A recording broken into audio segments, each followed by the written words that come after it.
Welcome to Think Big with Dan and Qasim. Join hosts Dan Melnick and Qasim Masood as they explore big ideas, limitless possibilities, and engage with visionaries, entrepreneurs, and thought leaders who dare to dream big, get inspired, motivated, and find practical tips for personal growth.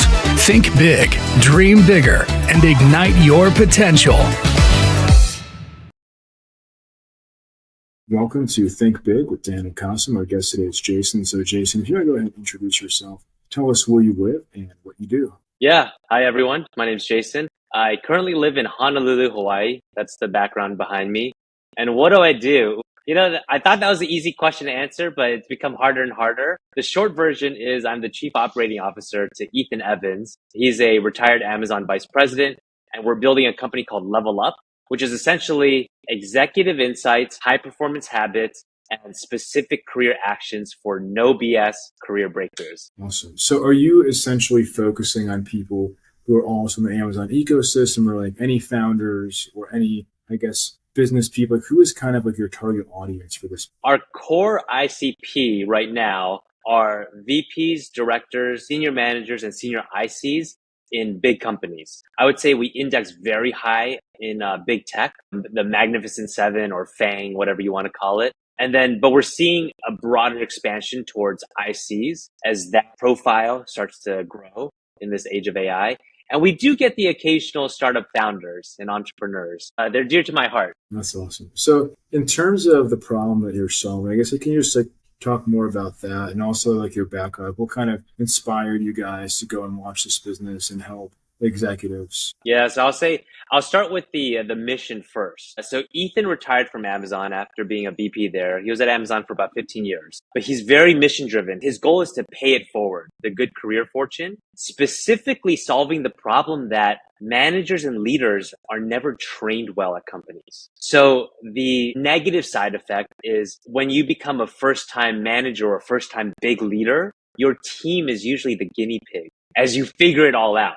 And when I look through my career, I went from assistant media planner to VP of digital marketing and media in 7 years, going from managing 0 people to 40. And when I look back and reflect, as I grew into people management roles, my team were the guinea pigs as I was trying to self-learn on YouTube, observe what my leaders and managers were doing, but there was no training manual. So the question is, can we accelerate and jumpstart that so that we can create bar-raising leaders in the future?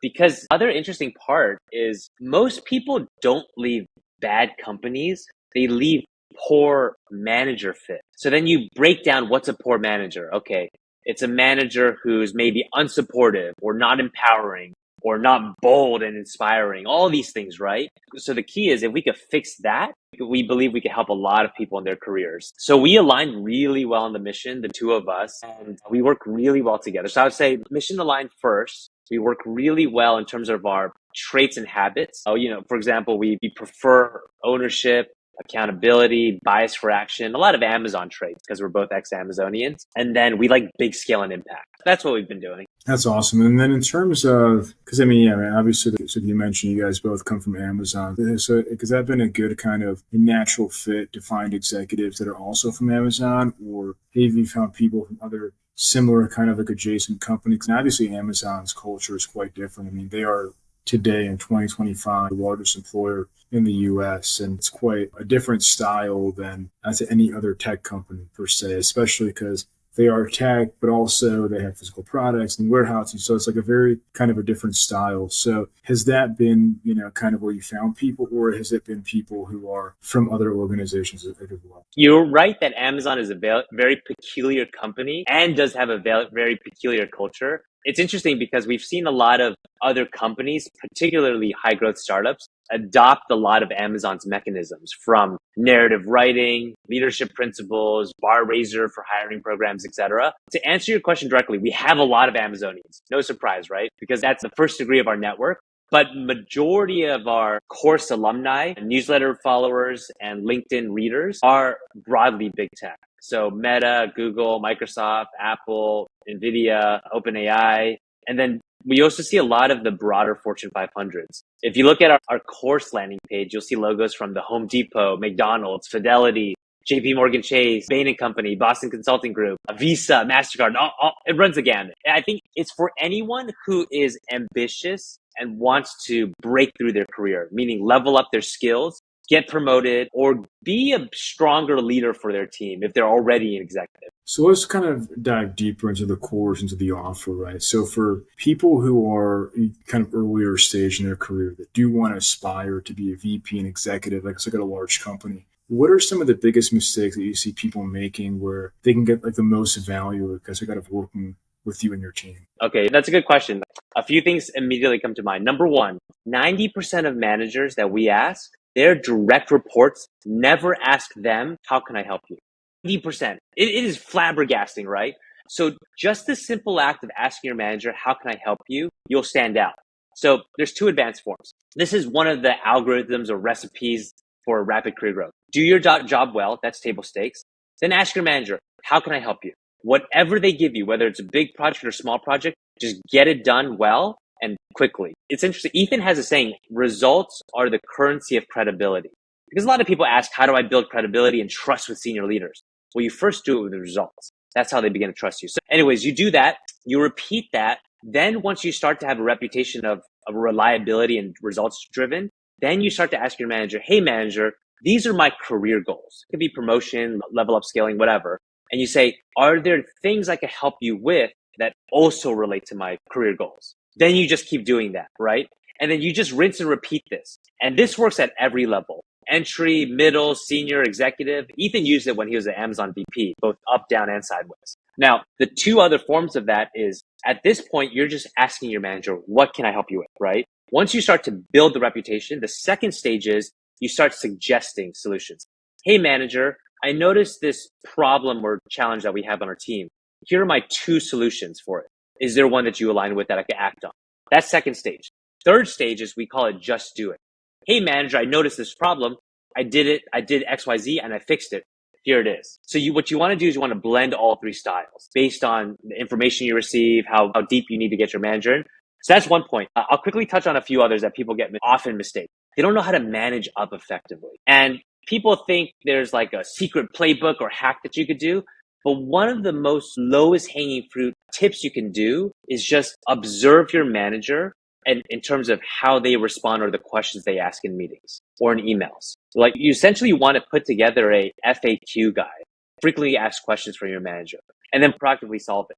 The other way to manage up well is look at people that your manager or senior leaders rely on a lot. Who are their lieutenants? And then observe and see what did they do well. For example, when they speak up in a meeting, do they always lead with a certain data point followed by recommendation, right? And then let's see, the other thing that people don't do well. Okay, this is a big one. It relates to networking and building relationships. Number one, people who have this challenge in terms of networking. The first thing is because they're not interesting enough themselves. They're not asking interesting questions and they're not sharing little tidbits or threads about themselves that pique other people's interests. You know, you don't want to be known as the person who says, how's the weather? Or what's your day going like? That's boring, right? That's number one. And number two, they don't know how to close the loop when they do get in touch with someone, whether it's someone who made an introduction. People who make introductions to other people, they only do it because they think that you will make them look good. So they usually remember when they make an introduction. So if you close the loop and say, hey, thanks for recommending to XYZ, we aligned on ABC and this worked out, they will remember that because I guarantee you 99% of people never close the loop. And this is a big one. Ethan and I get outreached a lot on how can we help you. 90% of people they ask, how can I help you? Okay, that's fine. We get it. You want to help. But now all the work's on us to tell you how you can help us. It's work, right? 9% of people will say, hey, I noticed that your business is XYZ. Here are some thoughts that I recommend you do. Okay, much better. Now at least they know they've done their research. The top 1%, they go, hey, I know this is your business. These are two challenges I believe you have. Here's something I've already built or done that will help you right now. Those are the people that stand out and we tend to collaborate. That's awesome. And so in terms of these kinds of relationships and things like that, I mean, obviously since COVID, things have changed a lot, right? people are much more remote. As I spoke about earlier, it's like a bit different. They're 5 days a week in the office now, but even then, people are working with teams. Sometimes that they have direct reports that are sitting in a different office in a different part of the country, right? So how do you kind of build these relationships when you are working in this virtual environment here in 2025? It is harder compared to in person. I would say there's two immediate things people can do. When you're on Zoom, Riverside, whatever virtual chat interface or web portal, the in-between moments, like when you join 2 minutes early and there's other people on it, use those times to showcase the interesting things about yourself, the human part of you, right? The Dan side of you, the Jason side of you, not the XYZ role or the product manager or whatever. That's how you build like a personal connection. And if you do that consistently over time, I mean, you multiply that, let's say twice a week, every week over a year. Yeah. People start to understand who you are, and those are small. The other one is do not underestimate the power of an internal newsletter or email thread. Meaning when you are on a project and you send weekly or bi-weekly or monthly updates, those are powerful, especially if you're the owner of it, because of a few things. Number one, not only are you sending the results and the anecdotes and the data and the action items, but you have space to spotlight other stakeholders and colleagues who have done the work with you. For example, if I send one and say, hey, senior leaders, good news, we launched this project, and I want to spotlight the senior advisors that helped us and the peer teams and colleagues. And you want to be specific about things that they've done and call out people individually, right? And let's say, so I do that with one email. Then I do that with another email with a different team, and maybe a third email with a different team. The common thread is you, Dan, or you, Jason. You are seen as the big leader who can pull different cross-functional stakeholders together and ship a project or product successfully. And, the thing is, when you give kudos to people in a broad, megaphone type of outlet, like an internal newsletter with senior leaders, they appreciate that. And, you can even give them a heads up and say, hey, I'm sending this in 2 days. I'm going to spotlight your contribution XYZ. Is there one or two things you would like to add? People remember that. Remember, a lot of people reciprocate, right? If you say something nice about someone else, maybe in that next meeting or that next email, they'll say, hey, I just want to say that Dan did a great job with this. And without Dan's help, our team would have launched maybe 2 days later or be delayed. That's how you do it. But the key with the internal newsletter email is you own the message, you are the owner, and then you can spread the, let's call it the goodwill. That's awesome. Yeah, I think it's very insightful. And then in terms of getting along with your team, obviously, there are sometimes scenarios where you have people that you report to or that report to you that there's some tension. Maybe it's not the right fit. Maybe it's, not the best boss. Are there ways that you kind of recommend to work through that kind of situation? Do you think that situation can be rectified, or is it, this is not a good boss, I need to find a way to switch teams or find like a different job or like a different company? What does that look like from your perspective? Yeah, I'd say step one, get very clear on each other's goals. Ideally career goals, but if you have a deeper relationship or some trust, then maybe some personal goals, right? You want to know, let's pinpoint the manager. What is your manager's goal? Are they trying to get promoted? Are they trying to get a bigger team? Do they need to win over a specific executive sponsor to gain visibility themselves, right? And then, so you need clarity on your manager's goal. Then you need to identify yourself. Do those goals align with your own career goals? And if they do, great, work alongside the manager and then figure out how you can be one of their trusted lieutenants. If, let's say, in the case where it doesn't, or your manager's kind of unresponsive, or you're not really getting much back from them, I would say we call it the magic loop, which is asking them how you can help. Do that for 6 months. Give it 6 months, because 3 months is too little. There's not enough time to show results and build credibility. Give it 6 months, and if you don't see progress, but you are delivering results and you feel like you're just burning the midnight oil without reciprocation, then I'd say it's time to leave. Life is too short to work with poor managers and uninspiring leaders. So if you feel like you're a top talent, take your talents elsewhere. Kind of like how LeBron did when he left to Miami, right? Whether that was popular or not. The other piece I would say is, I just had a train of thought, and then LeBron's picture popped into my head. Try that for 6 months and then see if that works. And if I come up with the other thing that I remembered and forgot, I'll let you know. No, yeah, that makes sense. In terms of, if you can just talk about, obviously, that you've worked with, folks from many organizations, just some examples, obviously, without mentioning names or, companies that say, like, if you can share just, case study example, maybe somebody before and after working with you guys and kind of what they were able to accomplish, just so somebody watching this, if they're interested, obviously it's not always going to be like a binary thing, but sort of what they could expect by being a part of your organization. Yeah, so Ethan and I talk about this a lot. If there's one thing we could force our course alumni to do, it's to take action. Because we honestly believe, like, okay, so let's pinpoint one of our specific products. We teach a course called Stuck at Senior Manager, how to break through to executive. Because at big tech companies, breaking director level tends to be executive, entry level. There's a lot of people stuck at senior manager. And we've had at this point over 1,200 course alumni. And we've had many successful alumni, meaning promotions, new internal job, new external job, blah, blah, blah, raises, compensation. And the single trait that they all share is they took immediate action from the course. We tell people, look, after the 18 hours of course material that you took, if you don't take action, then what we'll say is thanks for the money, but that's it, right? So take immediate action, apply the learnings. And, it's interesting. I'm trying to think back. We got an email, I think, 2.5 weeks ago, and the email headline basically just said, you got me promoted. And those are the best emails. This person basically outlined, hey, I joined this company and usual promotion timeline is, let's call it, I think it was like 4 months minimum. He said, I got it done in 3.5 months because I used these tactics from the course. My manager loved it. I had a skip level sponsor and I had an executive mentor, and then I got promoted. And, we always say there's always exceptions to every rule, right? Even at companies who are quote unquote full-time return to office, I probably know a few people who are still remote, right? So as long as you can, so basically what that means is there's always exceptions. So the question is, can it be you?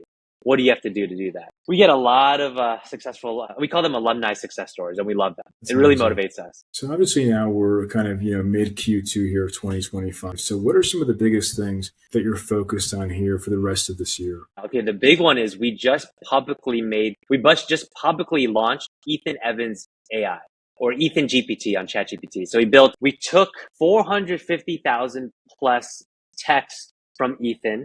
We took over 100 hours of video recording, and we took some proprietary unreleased content, maybe from courses, clips, etc., of Ethan, and we built a custom GPT off it.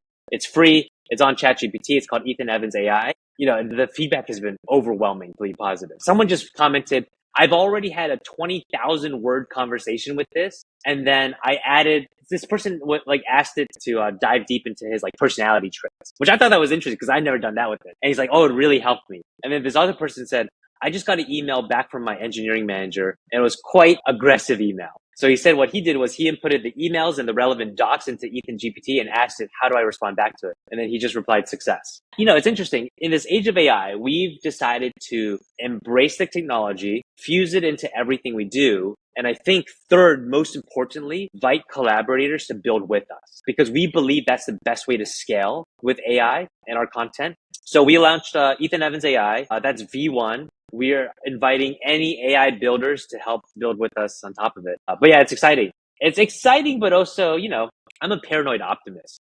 I think that's how I survive well. It's always, when you put out a product like that on that scale for free, it's always interesting to see what will happen, right? So yeah, it makes sense. That's what we're working on. So if you guys could go back in time, right? So before you guys launched this whole thing and started with it, what would you say is the one biggest piece of advice that you wish you knew? Let's see. Okay, so our business is we have a newsletter. There's a free subscription. There's a paid subscription. The paid includes a community. We have over 1,000 members right now. We have live online courses through Maven, and then we have video on-demand courses through Kajabi because we want to provide people with different levels of convenience. Let's see. If there's one thing that I could pinpoint, it would be with this business. There's a few things, but the one I go to is how do we figure out a new way to build a human community? I would say this, I'll be blunt. We have a community and the quality of conversation is high, but we don't feel like we've nailed the community yet. Now, what does that mean? I don't know. Some of the best communities I've seen are completely self-sustaining, where the original owner or content creator may not even be involved anymore because the community is so active and they help each other. We feel like we're 25% there. But the question is, how do we get there 100%? And the reason why I pinpoint that is because in this age of AI, we believe that human communities will only be more important because networking, relationships, and the warm referral will be so much more critical. in people's next jobs. Because if you imagine a world of AI, I mean, as soon as a job rec opens, it's going to be thousands of applicants immediately, right? So, okay, so how do you stand out? Warm referral, okay. So I think two things will make someone stand out. You have to build in public to show proof of work combined with a strong internal reference. That's how you're going to get the next big job unless you build your own job. But yeah, it's community. I don't know what to do with this community yet. We have moderators and they're great and the conversation's high, but I guess the thing I'm trying to figure out is how do we spark it more so that it creates a flywheel? Okay, actually, this is a good term. Community flywheel. How do we create that? I don't know yet. Flywheels are tough, right? Like Amazon has a great flywheel business. In hindsight, if you build a flywheel business, in hindsight, it becomes very clear what it was. But in the moment, the inputs that drive the flywheel are hard to discern. Makes sense. So if somebody watching this wanted to work with you guys or reach out to you, do you mind sharing your website or social media? I guess best ways to get in contact. Yeah, for us, it's two ways. LinkedIn. So reach out to me, Jason Yoong, on LinkedIn. You can also follow Ethan Evans on LinkedIn. He's a top voice. And then the second way is I would say go to our newsletter, Level Up. It's called Level Up Newsletter. Just become a free newsletter. You'll get instant access to Ethan GPT. Jason, it was a pleasure, and thanks so much for your time today. Yeah, of course. It was fun. Thank you, Dan.